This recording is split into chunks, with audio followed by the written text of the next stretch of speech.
So commercial banks, when I say commercial banks, I mean all banks that take deposits, make loans, but also process transactions.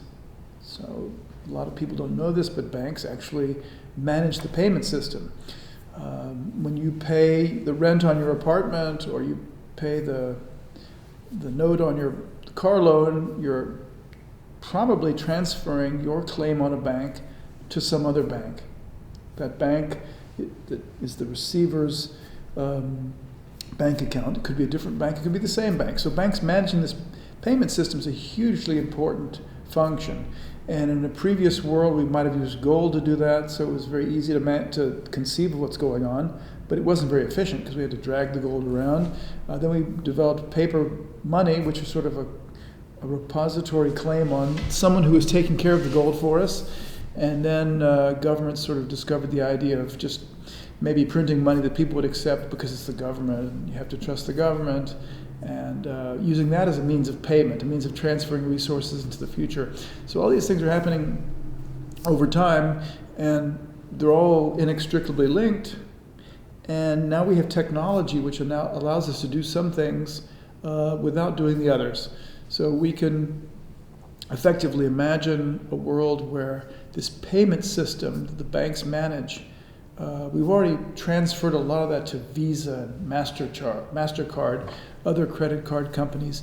Credit card companies are really just doing a very fast management of these bank balances. So they work with banks, they're not banks themselves. But you might ask, well, why bother with that? Why not use something else? Why not do what they do in Kenya, use telephone credits with the telephone company? Why not use a system that everyone recognizes that are simply entries in a ledger?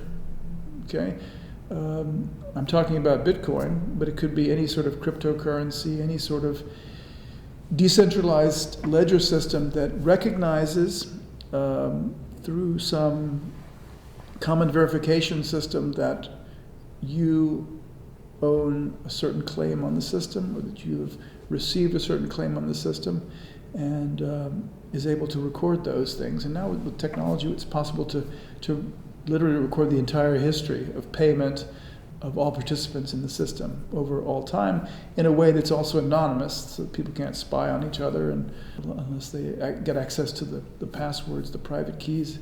It's actually a very interesting possibility. So if we can get enough people to accept that system, then it actually becomes money.